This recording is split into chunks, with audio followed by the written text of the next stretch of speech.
नमोस्तु महाराज जी, नमोस्तु महाराज जी, नमोस्तु गुरुदेव। सर्वप्रथम मैं आमंत्रित कर रहा हूं श्री सुरेश जी गंगवाल सिंघाना को भी आए। तैयार हैं श्रीमती पारस जी, नरेशन जी गोधा बाकी। ओ नमस्ते गुरुवार, नमस्ते गुरुवार, नमस्ते गुरुवार। हमारा जीवन भी उस रेत की घड़ी की भांति है। जो रेत गिर चुकी है वो हमारा अतीत है, जो अब भी ऊपर है वो हमारा आने वाला भविष्य है, और वर्तमान में संकुचित स्थल है जहाँ से धीरे धीरे करके रेत गिर रही है। अर्थात हमारे पास जीने के लिए यही एक क्षण है। तो इस एक क्षण का उपयोग किस प्रकार किया जाए कि हमारे जीवन धन्य हो जाए। रेत की घड़ी क्या बना है? रेत की ढेर की रेत की घड़ी? रेत की घड़ी, रेत वो आती ना घड़ा। घड़ा। हाँ, घड़ी घड़ी घड़ी घड़ी है। रेत की घड़ी होती है। घट, घट से घटी है जो पल पल पल पल छीन हो रहा है, घड़ी यंत्र कहलाता है। रेत की नहीं होती, मिट्टी की होती। तो हाँ, उसको मिट्टी की घड़ी है। तो उसके माध्यम से हमारा जीवन छन छन छीन हो रहा है। आपने पूछा है हम अपने वर्तमान को किस तरीके से जिए जिससे कि हमारा भविष्य सुरक्षित हो सके, धन्य हो सके। बस वर्तमान का पूर्ण उपयोग करो। अतीत के अनुभवों को ध्यान में रखते हुए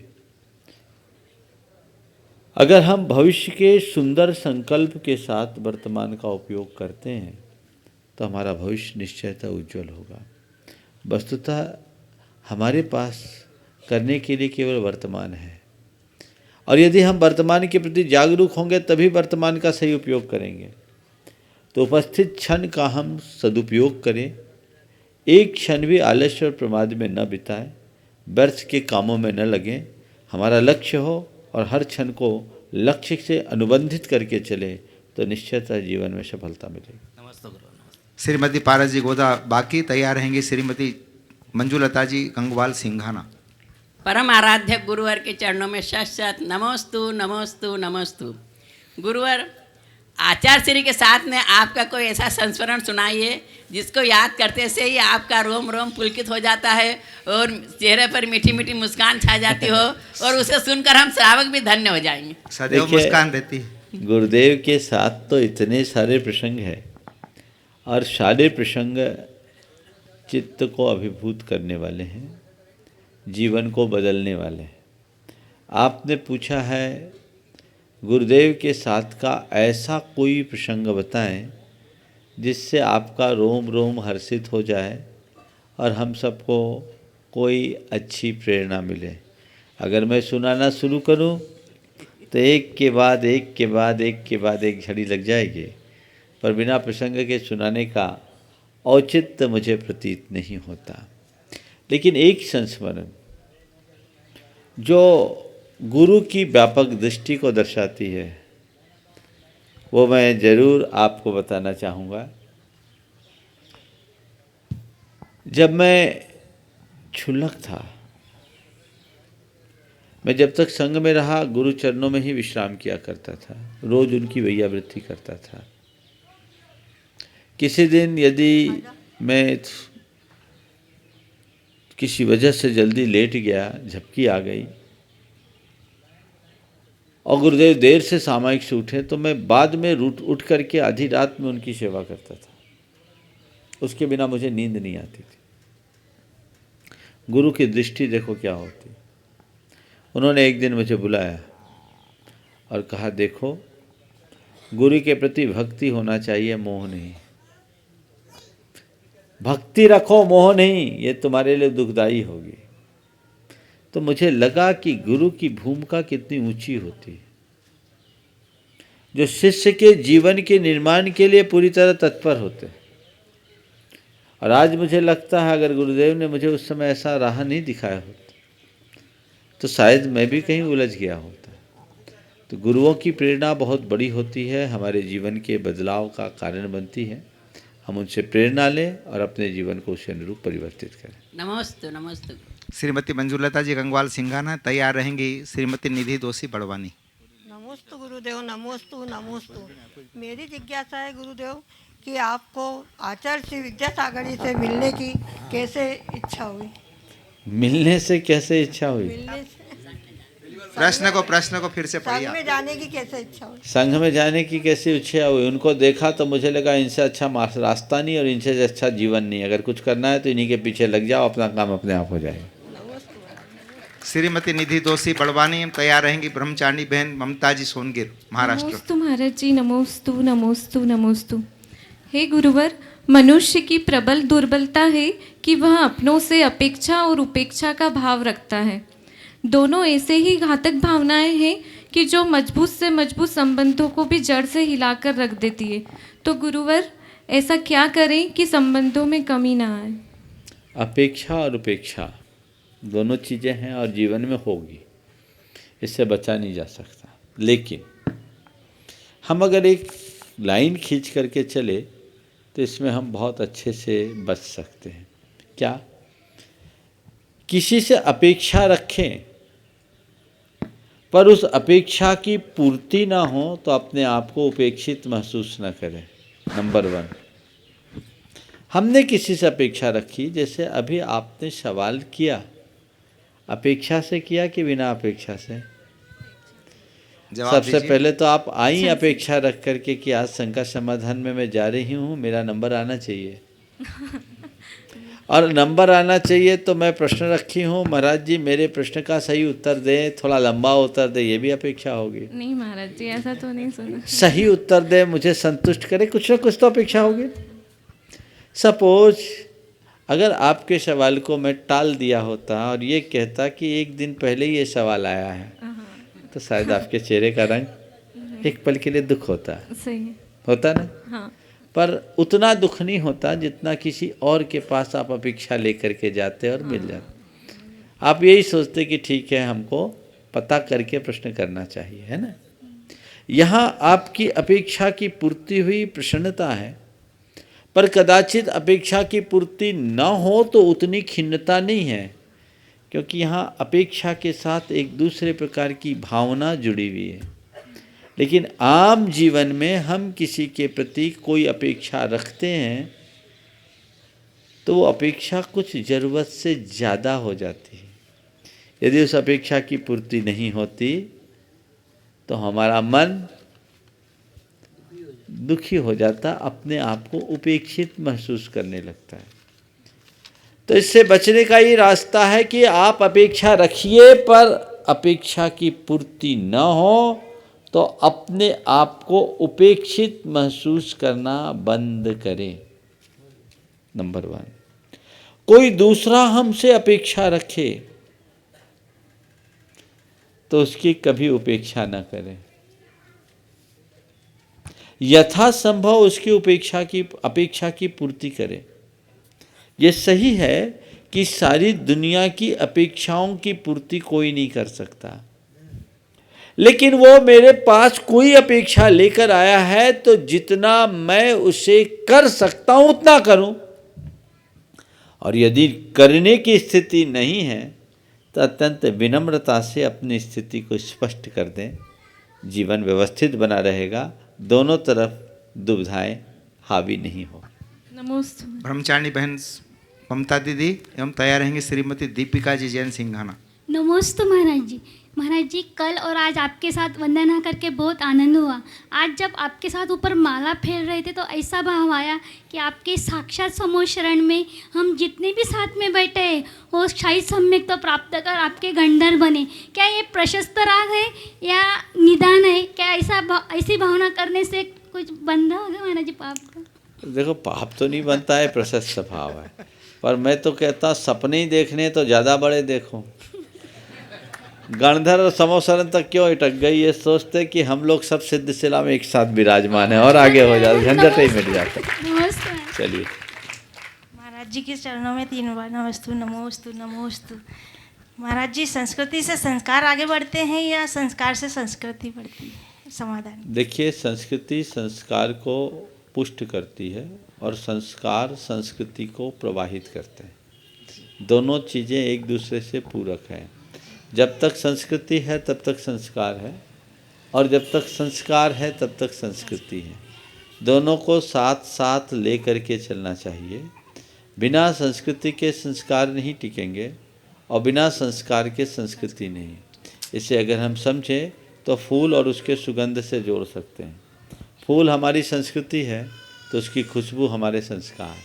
बिना फूल के खुशबू नहीं होते और बिना खुशबू के फूल का मज़ा नहीं होता। दोनों को साथ लेकर चलना। नमस्ते नमस्ते। श्री पारस जैन सिंघाना तैयार रहेंगे। श्रीमती संध्या जी प्रबोधलाल जी जैन धुलिया महाराष्ट्र। नमस्ते भगवान। कमल का फूल तालाब में खिलकर केवल लक्ष्मी का आसन बनता है, परंतु गुलाब कांटों में खिलकर लक्ष्मी का आसन बने या मानव की उपयुक्ता के लिए गुलाब बने। कमल का फूल तालाब में खुलकर मछली का आसन बनता है। हाँ, लक्ष्मी का आसन बनता है। और गुलाब का फूल कांटों में खिलकर मानव की उपयुक्ता के लिए गुलाब बने। मानव की उपयोगिता के लिए गुलाब बने या लक्ष्मी का आसन बने या मानव की उपयुक्ता के लिए गुलाब बने। बहुत सुंदर। देखिए, कमल और गुलाब दोनों की अपनी अपनी भूमिका है और हमारे जीवन में कमल और गुलाब दोनों बड़ा उपयोगी है। आपने कमल को केवल लक्ष्मी के आसन के रूप में देखा है, पर मेरी समझ में ये ठीक नहीं देखा। कमल को हमें दूसरे तरीके से देखना चाहिए। जो कीचड़ में खिले उसका नाम कमल, और पानी में रह कर के भी पानी से अलिप्त रहे उसका नाम है कमल। समझ गए? कमल का बहुत गहरा संदेश है कि संसार में रहते हुए भी संसार से अलिप्त रहो। समझे? और संसार में रहते हुए संसार से अलिप्त रहोगे तो संसार की सारी विभूतियों का वास तुम पर होगा, और लिप्त होगे तो सब खो दोगे। इसलिए कमल के इस रूप को देखने की कोशिश करें जो उसकी अलिप्तता है। समझ गए?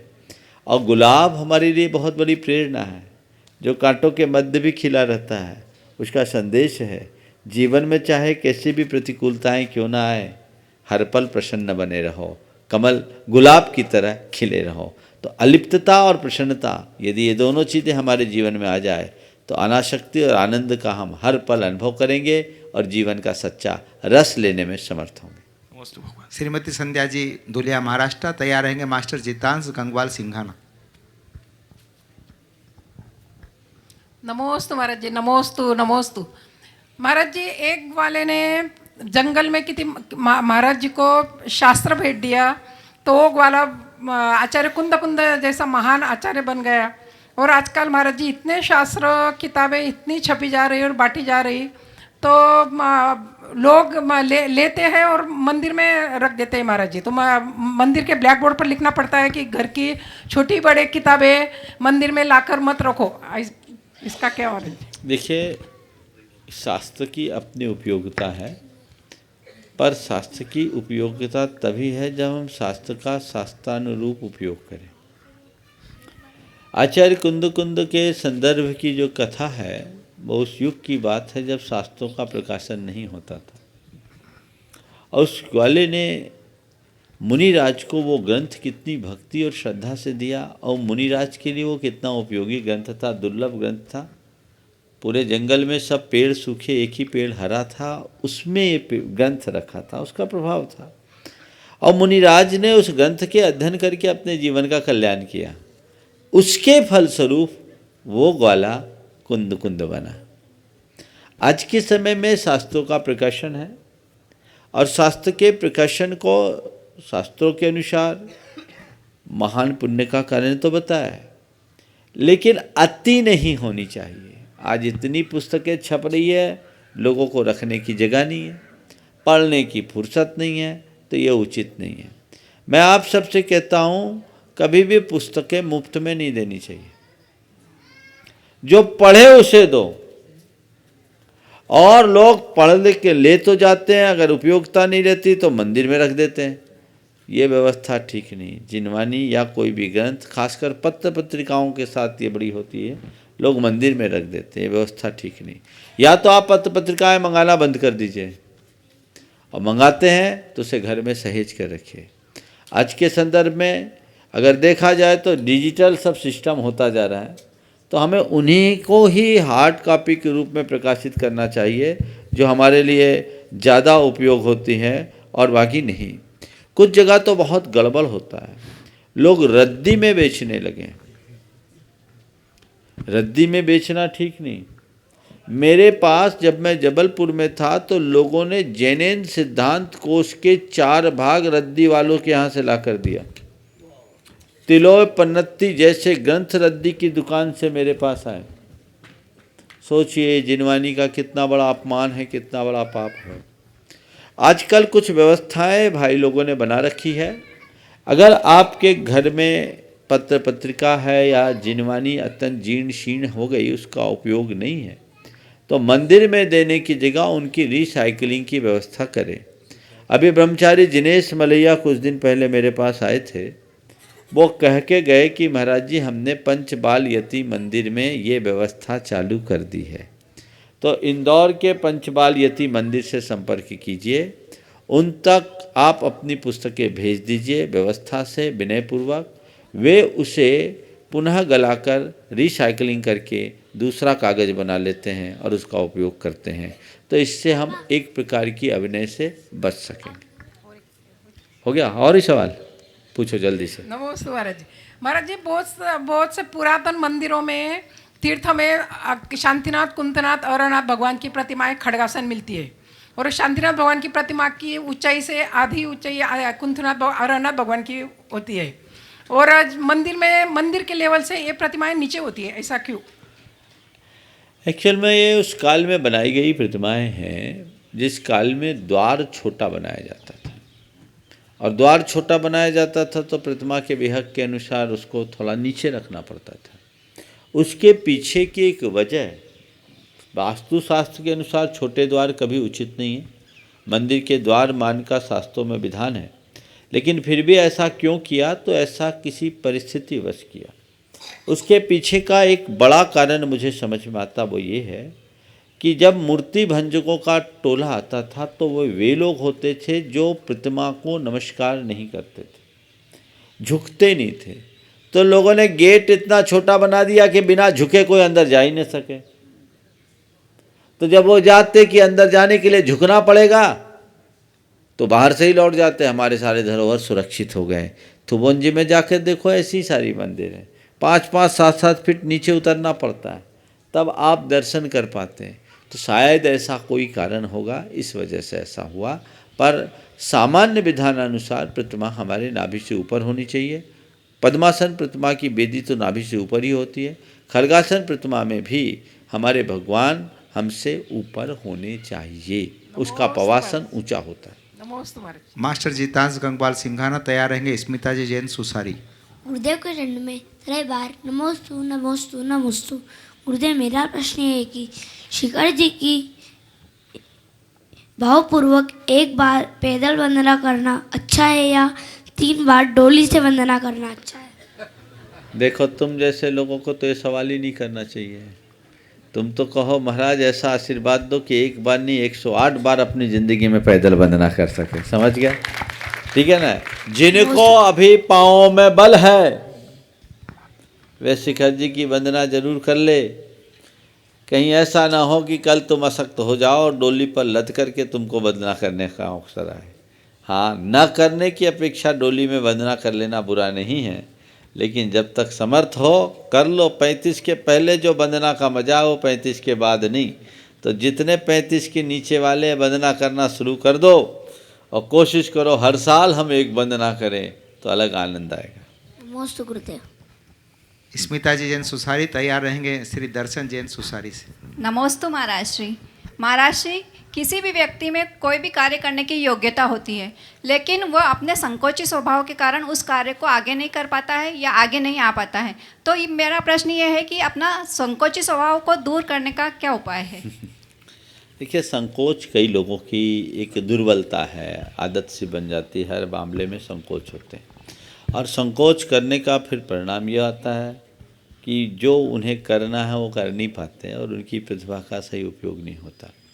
वस्तुतः हमें अच्छे कार्यों में कभी संकोच नहीं करना चाहिए और बुरे कार्यों में कभी संकोच छोड़ना नहीं चाहिए। हमेशा बुरे कार्यों के प्रति संकोच करना चाहिए।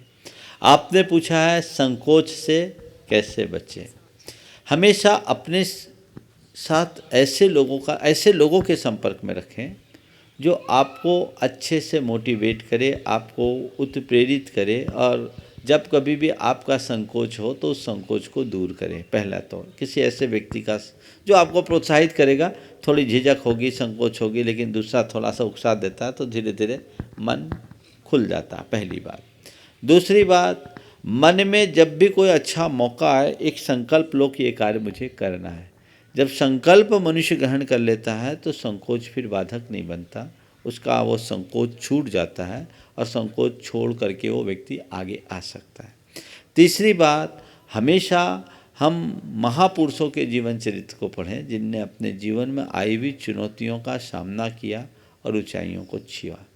चौथी बात, अपने आत्मविश्वास को मजबूत बनाएं तो हमारे मन में फिर कभी संकोच हावी नहीं होगा, हम जो चाहेंगे वह करने में समर्थ हो जाएंगे। नमोस्तु महाराज जी। श्री संजय जी जैन सिंघई छतरपुर।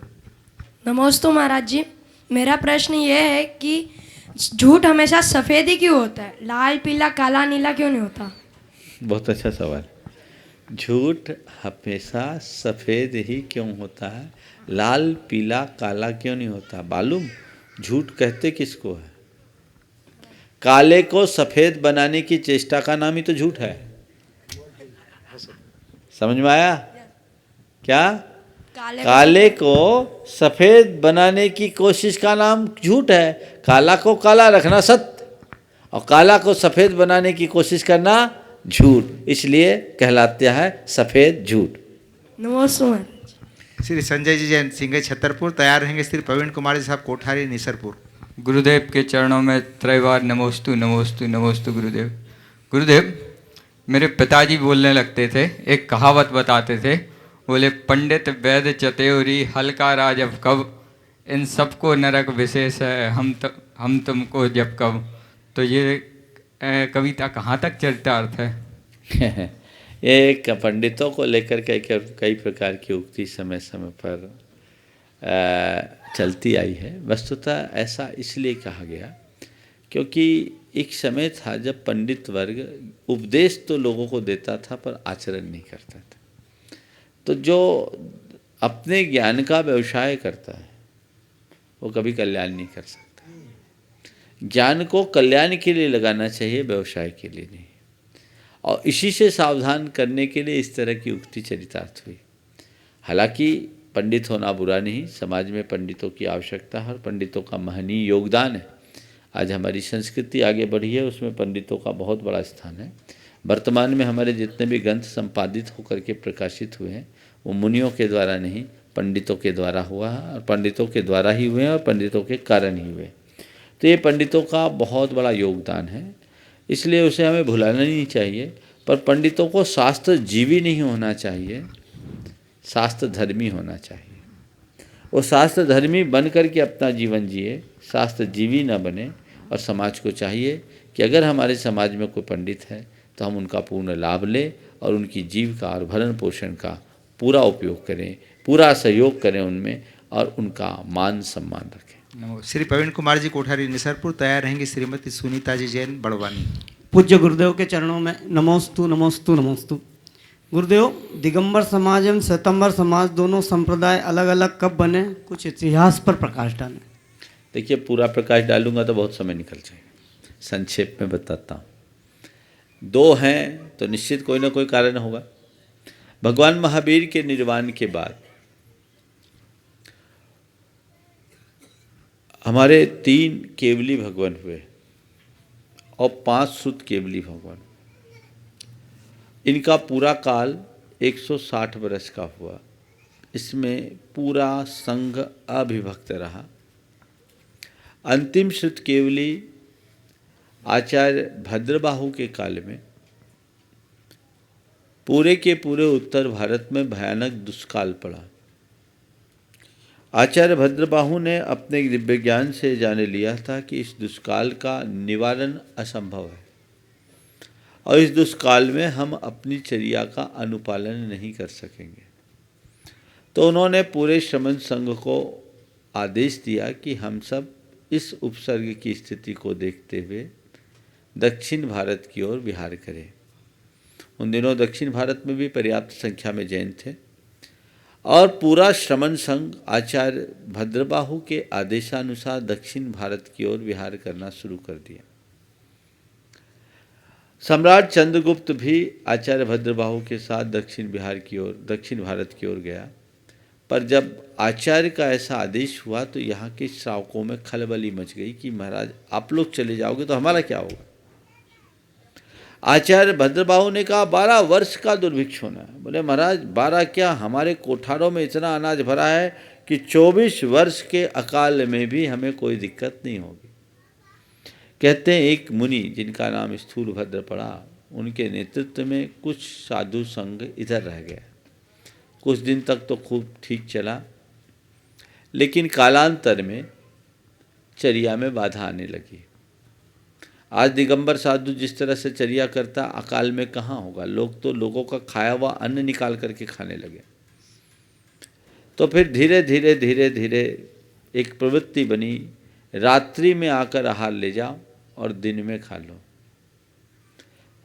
ऐसी कथा आती है। अब रात्रि में आहार लेकर के जाओ तो रात्रि में आओ, अंधेरे में आओ तो सुरक्षित नहीं, तो फिर लाठी आदि का प्रयोग करना पड़ा। फिर एक प्रारंभ हुआ सामने से एक वस्त्र लेकर के आने का। हाथ में ऐसे एक वस्त्र लटका के लाते और वो वस्त्र लेकर आते और बाद में उसे अलग कर देते। फिर एक संप्रदाय विकसित हुआ जिसका नाम है अर्धफालक संप्रदाय। अर्धफालक संप्रदाय, वो अपने कमर में एक वस्त्र सामने की तरफ से लटका के रखते थे दिगंबरत्व को ढांकने के लिए। मथुरा के कंकाली टीला से प्राप्त अयागपट्ट में एक ऐसी मूर्ति मिली है जिसमें पीछे से पूरी तरह दिगंबर है, सामने से वो वस्त्रखंड लटक रहा है। ये अर्धफालक संप्रदाय, ये समझिए कि श्वेतांबर परंपरा का पूर्व रूप था। तो दिगंबर और श्वेतांबर रूप जो दो पंथ हुए या दो संप्रदाय बने, उसका बीजारोपण आचार्य भद्रबाहु के काल में हो गया। बाद में जब सुकाल हुआ, लोग लौट करके आए और यहाँ रहने वाले मुनियों की चर्या को देखा गया, तो दक्षिण भारतीय साधुओं ने उन्हें परिवर्तित करने के लिए कहा। भद्रबाहु आचार्य की तो समाधि हो गई थी, लेकिन शेष आचार्यों ने जब कहा तो इन लोगों ने अपनी चर्या में परिवर्तन करने से इनकार कर दिया। चूँकि 12 वर्ष का काल था, 12 वर्ष का काल बहुत बड़ा होता है, तो उसमें उनने उसे स्वीकार करने के लिए इनकार कर दिया और उन्होंने एक बात कही कि भगवान महावीर ने 2 प्रकार के उपदेश दिए थे, जिन कल्प और स्थविर कल्प। वर्तमान में जिन कल्प का लोप हो गया है, स्थविर कल्प बचा है, इसलिए हम सचेल भी मुक्ति पा सकते हैं। और यहाँ अवस्थित सारे साधुओं की एक वाचना हुई। 3 वाचनाएं क्रम से हुई, बल्लभी में, मथुरा में और पटना में। सबसे पहली वाचना शायद पटना में हुई।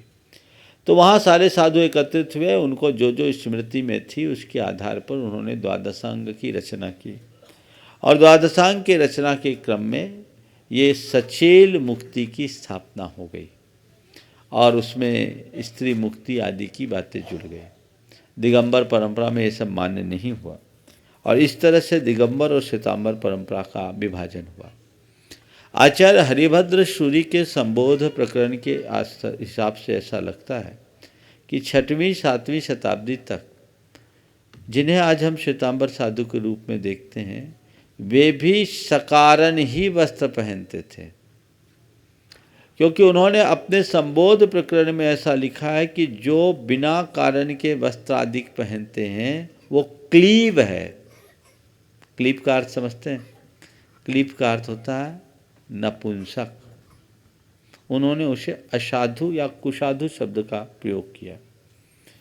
बाद में 7वीं शताब्दी के बाद अलग अलग मंदिर बनने लगे, वस्त्र पात्र आदि उपकरणों का पूरा विधान हो गया और मंदिर पूरी तरह अलग हो गए।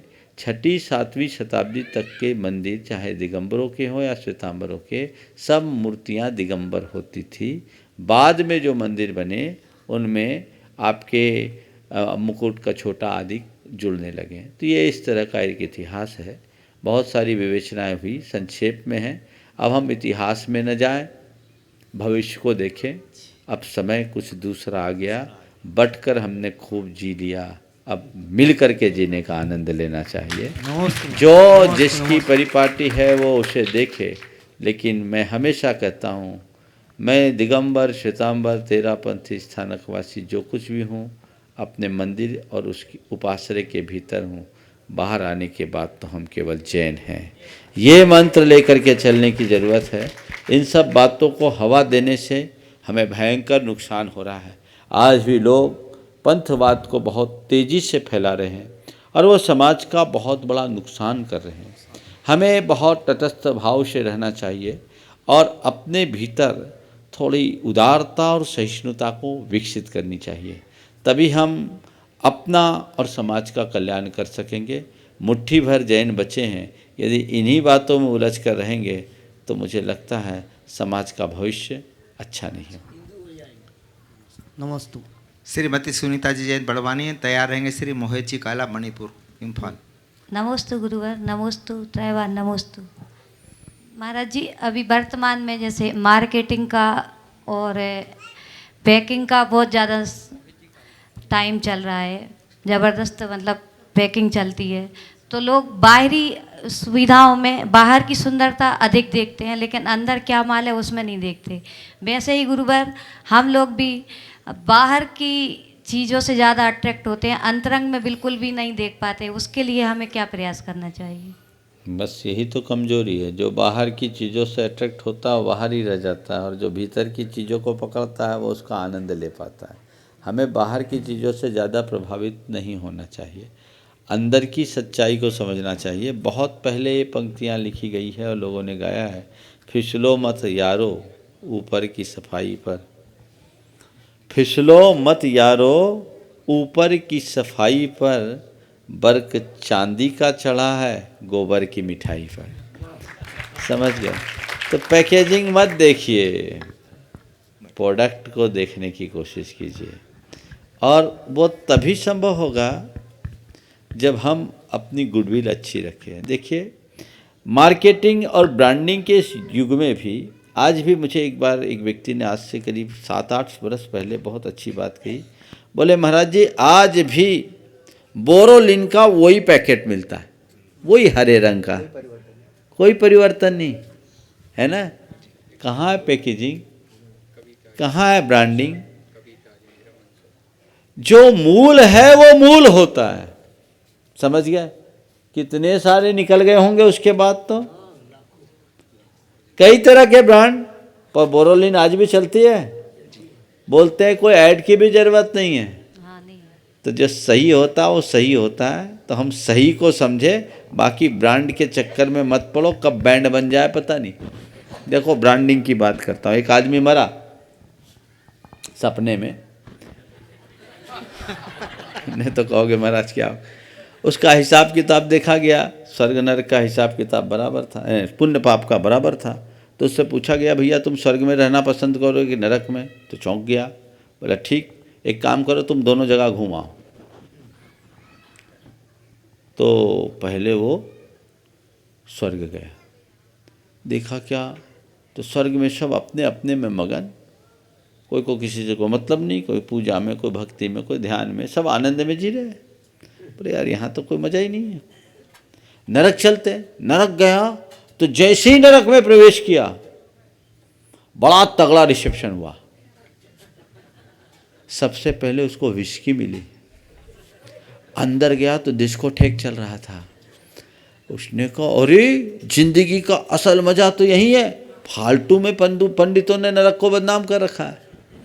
जिंदगी का असल मजा तो यही है, पंडितों ने व्यर्थ में उसे बदनाम कर रखा है। लौट कर आया, बोला कहाँ जाना? मुझे नरक भेज दो।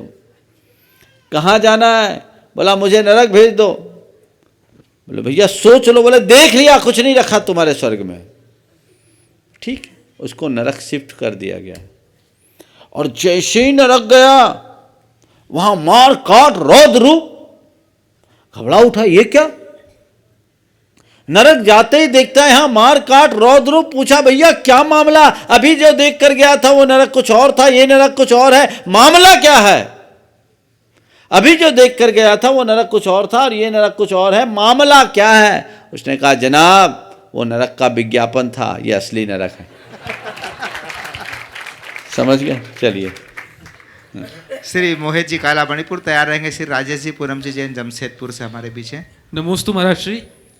महाराज श्री, आज की शंका नहीं, एक क्यूरियोसिटी है कि हमारे जैन धर्म में 24 तीर्थंकर है, उनमें से केवल 5 जो हैं वो बाल ब्रह्मचारी पंच बाल्यती रहे, 19 जो तीर्थंकर है उन्होंने गृहस्थ जीवन भी बिताया है।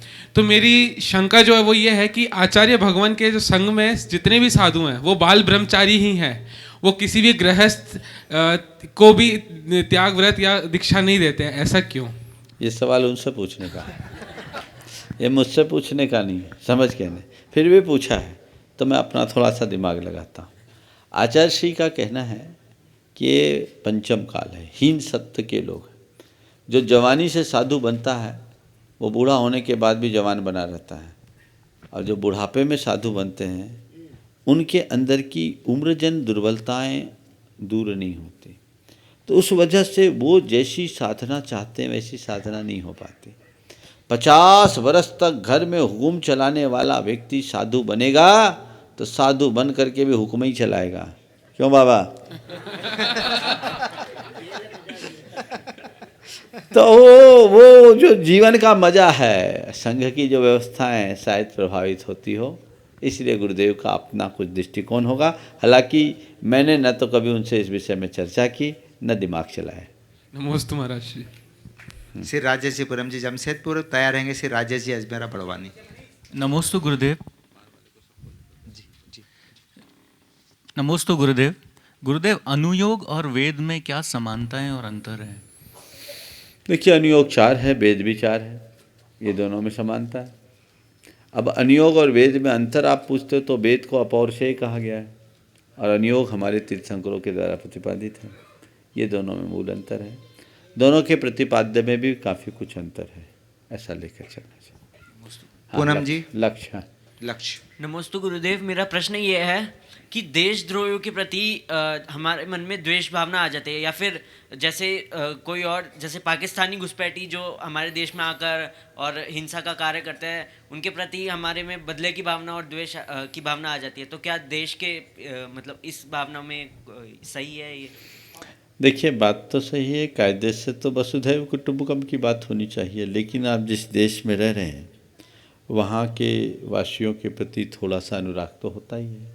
हम जिस देश में रहेंगे उसके प्रति राग होगा, और जिसके प्रति राग होगा तो प्रतिपक्षी के प्रति द्वेष भी स्वाभाविक तौर पर होता है, और ये राग देश का क्रम चलता रहता है। ये भूमिकानुरूप चूँकि राष्ट्र प्रेम है तो प्रेम के प्रति तो ये होगा ही। तो भारत की एक विशेषता है, हम किसी पर आक्रमण नहीं करते, हम हमेशा रक्षा का काम करते हैं, और हम पर कोई अटैक करता है तो उसके लिए अगर कोई उसके प्रतिरोध और प्रतिशोध की बात होती है और मन में उसको लेकर के हर्ष आदि होते हैं तो ये भूमिकानुरूप स्वाभाविक प्रवृत्ति है।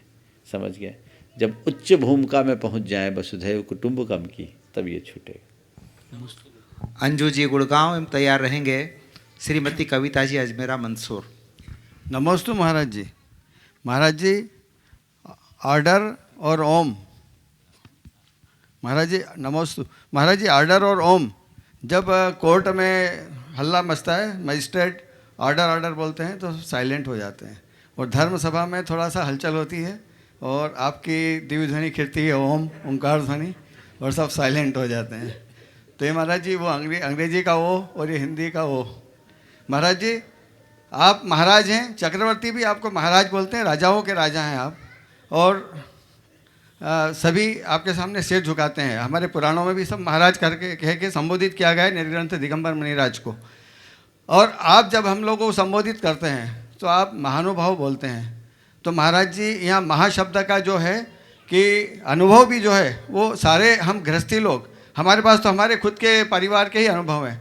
आपके समक्ष आकर के हमारे सुख दुख हम अनुभव बांटते हैं आपसे, और आपसे हम अपनी शांति चाहते हैं। तो अनुभव, और फिर सबसे दुनिया का सर्वोत्कृष्ट अनुभव जो है छठे गुण स्थान से आपके पास होता है, जो सम्यक दर्शन का उत्तम सुख का अनुभव। तो महाराज जी, महानुभाव हम कैसे हुए? आपको महानुभाव इसलिए कहते हैं कि इतनी पेचीदगी में भी जिंदगी चला रहे। इसलिए महानुभाव हमारी तो गाड़ी रपाटे से चल रही है, समझ गए। चलिए श्री अंजू जी गुड़गांव तैयार रहेंगे। आदरणीय दीदी चंद्रकला जी पाटनी रांची। नमोस्तु गुरुवर, नमोस्तु नमोस्तु गुरुवर। जर्मन बेस एक MNC SAP का नाम यदि लोग SAP बोल देते हैं तो जर्मन बेस एक MNC है SAP, जिसका नाम लोग यदि SAP बोल देते हैं तो लोग पसंद नहीं करते हैं। उनका मानना है कि हमारे नाम के प्रति निष्ठा नहीं है। गुरुवर वहाँ तो सिर्फ नाम चेंज किया है, उसके बेसिक प्रिंसिपल में कोई छेड़ाखाड़ी नहीं की गई है। पर हमारे भारत को तो इंडिया बनाकर उसके पूरे बेसिक प्रिंसिपल मिटा दिए गए हैं। और आज के डिजिटल युग में जो सब लोग डिजिटल डेटाबेस यूज़ करते हैं और डिजिटल डेटाबेस में कहीं पर भी भारत नहीं है, सब जगह इंडिया ही है। तो आज की आगे आने वाली पीढ़ी जो है वो कैसे भारत को भारत कहेगी? वस्तुतः जब तक हम लोगों की मानसिकता में बदलाव नहीं लाते तब तक भारत को भारत बना पाना बहुत संभव नहीं है। तो हमें एक चेतना जगाने की ज़रूरत है। हमारे गुरुदेव रोज़ इस विषय में बोल रहे हैं। पूरे देश के प्रबुद्ध जनों को मिल करके इस दिशा में आगे आने की आवश्यकता है। और जब सब मिलजुल करके एक प्रयास करेंगे, एक जुनून उत्पन्न करेंगे, तो आज भी भारत में हम भारतीयता की सुगंध प्रकट कर सकेंगे। हर व्यक्ति के भीतर भारत के प्रति अपनी निष्ठा जगा सकेंगे। जो भी डिजिटल सिस्टम है वो प्रायः हमने अनुकरण करके किया है, और वहाँ भारत नहीं दिखता, वहाँ इंडिया दिखता है। जबकि चीन जैसे देशों ने सब कुछ अपना बनाया है और बहुत आगे से चल रहा है। भारत की सरकार को भी चाहिए कि हम अपनी गुलाम मानसिकता को बदलें, एक अलग जगह और भारत को भारत बनाने में अपना अहम योगदान दें। नमस्ते गुरु। आदरणीय चंद्रकला दीदी तैयार रहेंगी। श्रीमती कविता जी अजमेरा मंसूर। नमस्ते महाराज जी। महाराज श्री, कोई व्यक्ति अगर मोह के कारण परिग्रह नहीं छोड़ पा रहा है और उसका परिग्रह चोर लुटेरा ले जाता है तो वो बहुत खुश होता है कि चलो मुझसे नहीं छूट रहा था, चोर लुटेरा ले गया, अच्छा हुआ। तो ऐसा परिग्रह छूटा हुआ क्या अच्छा होता है?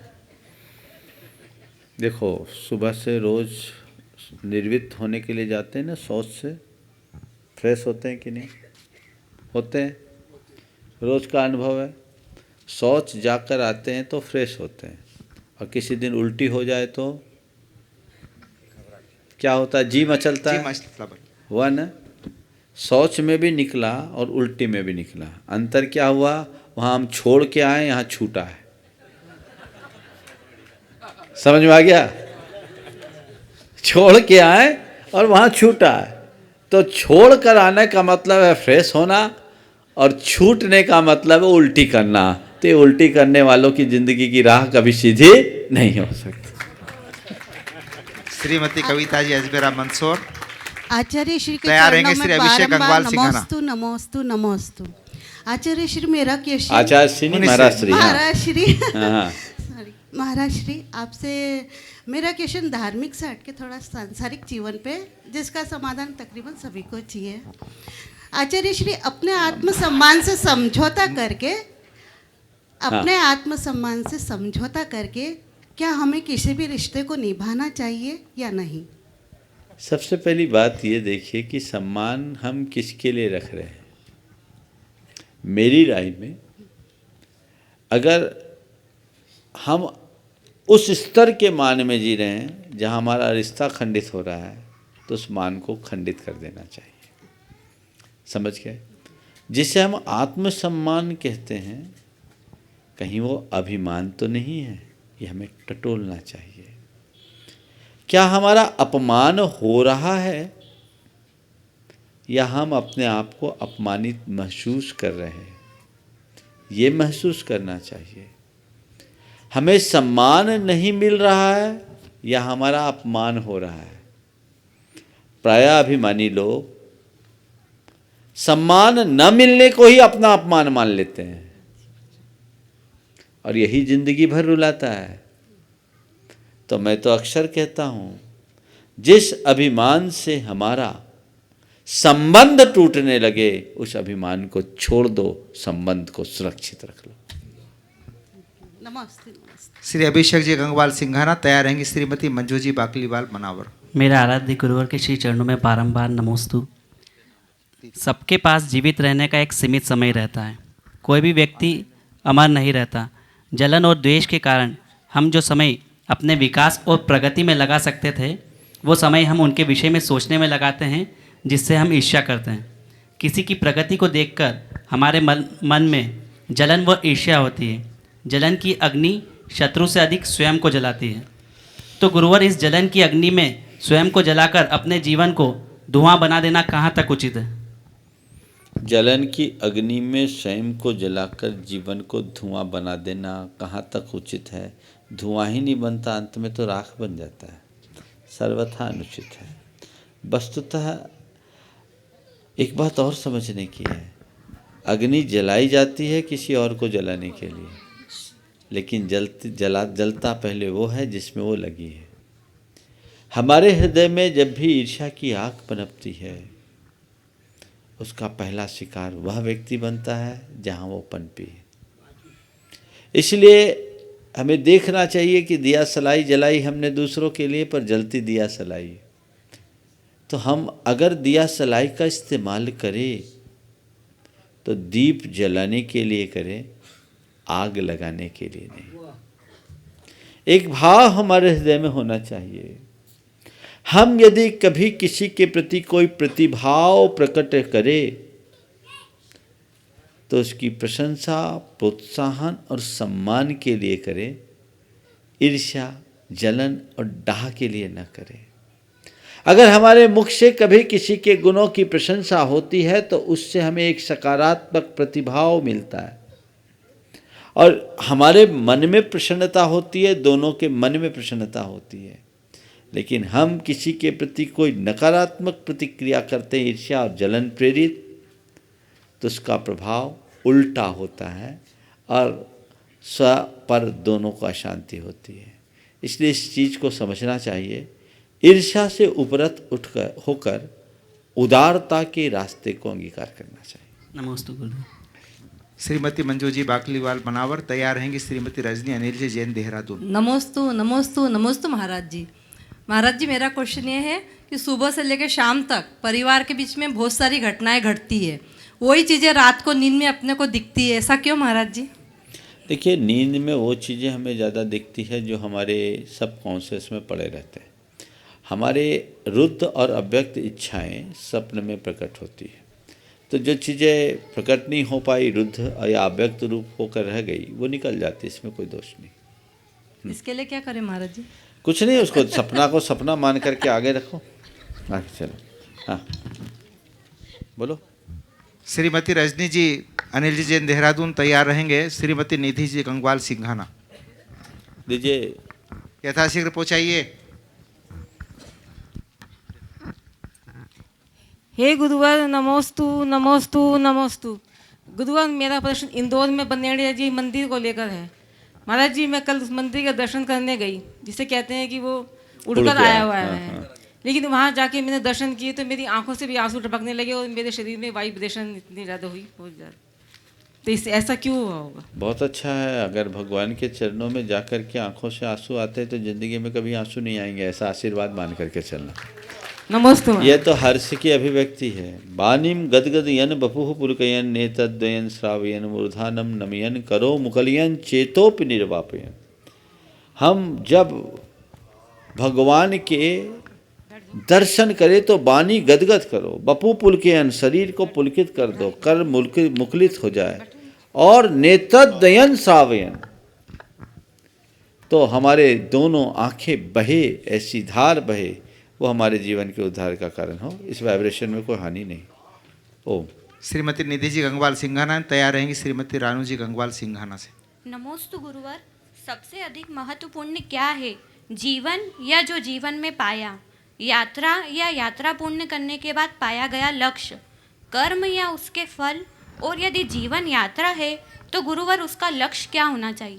सबसे पहला वाक्य फिर से दोहराइए। सबसे महत्वपूर्ण क्या है? जीवन सबसे अधिक महत्वपूर्ण क्या है, जीवन या जो जीवन में पाया, यात्रा या यात्रा पूर्ण करने के बाद पाया गया लक्ष्य, कर्म या उसके फल, और यदि जीवन यात्रा है तो उसका लक्ष्य क्या होना चाहिए? देखिए, सीधी बात, महत्वपूर्ण जीवन नहीं, महत्वपूर्ण जीवन की उपलब्धि है। हम कितना जिए महत्वपूर्ण नहीं है, हम कैसे जिए ये महत्वपूर्ण है। आपने पूछा है जीवन यदि कोई यात्रा है तो उसका लक्ष्य क्या है। जीवन की सार्थकता, जीवन को साकार करना, जीवन को सफल बनाना ही जीवन का मूल लक्ष्य होना चाहिए। बाकी तो जो भी चीज़ें हैं वो भौतिक लक्ष्य है, क्षुद्र लक्ष्य है, पर जीवन को जीवन के मूलभूत मकसद से जोड़ना ही हमारा जीवन का वास्तविक लक्ष्य होना चाहिए। वाह, नमोस्तु नमोस्तु नमोस्तु। हम अपने संबंधों के साथ जीते हैं, आनंद मनाते हैं। जब कोई हमसे दूर या संसार से चला जाता है तो हम दुखी होते हैं। इसके ठीक विपरीत प्रकृति को देखिए। वृक्ष पत्तों के झड़ने का शोक नहीं मनाता, नए पत्तों के आने का स्वागत करता है। कल हम भी किसी के स्थान पर आए थे और हमारे भी स्थान पर कोई अवश्य आएगा। परिवर्तन प्रकृति का नियम है, तो इसमें शोक कैसा। तो गुरुवर, जो छूटा उसका शोक मनाने के स्थान पर जो मिलेगा या जो आपके पास है उसकी खुशी क्यों नहीं मनाई जा सकती। अगर हमारी दृष्टि प्रकृति पे हो और हम प्रकृति से कुछ पाठ पढ़ें, कोई सीख लें, तो हमारे जीवन में ये सब चीज़ें बहुत सहज होगी। पर मुश्किल ये है कि हम प्रकृति में कम, विकृति में ज़्यादा विश्वास रखते हैं और विकृति ही हमें विचलित करती है, प्रकृति नहीं। तो प्रकृति से हम पाठ पढ़ें और अपने जीवन को बदलने की कोशिश करें, इसमें हमारा जीवन धन्य होगा। आज आप सबको सिद्ध चक्र महामंडल विधान के विषय में बताया गया। सिद्ध चक्र महामंडल विधान 52 मंडलीय विधान करने की योजना यहाँ पर बनी और 52 मंडलीय विधान में 55 नाम यहाँ आ गए और 4 मुखमंडल अलग। अब मुझसे ये लोग कह रहे थे महाराज 52 नहीं अब 64 कर ले। मैंने कहा अभी मैं कुछ नहीं बोलूँगा, यहाँ के स्थान की व्यवस्था को देखूँगा, उसके बाद ही कुछ हो सकता है। पर ये तो हमारे बड़े बाबा का हाथ से ही समझना चाहिए। 52 गजा है, मैंने सोचा 52 गजा 52 है, पर कहीं मुझे लगता है भगवान को 84 फुट होने के कारण 84 की इच्छा ना हो। हालांकि ऐसा कुछ नहीं है। जो लोग अपने नाम यहाँ आरक्षित कराए हैं वे शीघ्रातिशीघ्र उसे पक्का कर दें। अभी तो 52 तक की ही योजना है, लेकिन इसके बाद यदि आप लोगों का भाग्य हो, यहाँ स्थान की समीक्षा 1-2 दिन में ये लोग करेंगे। उस स्थान की सुलभता, ग्राउंड भी तो उतना बड़ा चाहिए, तो उसकी व्यवस्था देख करके ही आगे हो। हमारा भी भाव है कि किसी को निराश न किया जाए, लेकिन आनंद के साथ हम लोग इसे संपन्न करें। इस भाव के साथ मैं यहीं पर विराम ले रहा हूँ। बोलिए परम पूज आचार्य गुरुवर श्री विद्यासागर जी महामना मुनि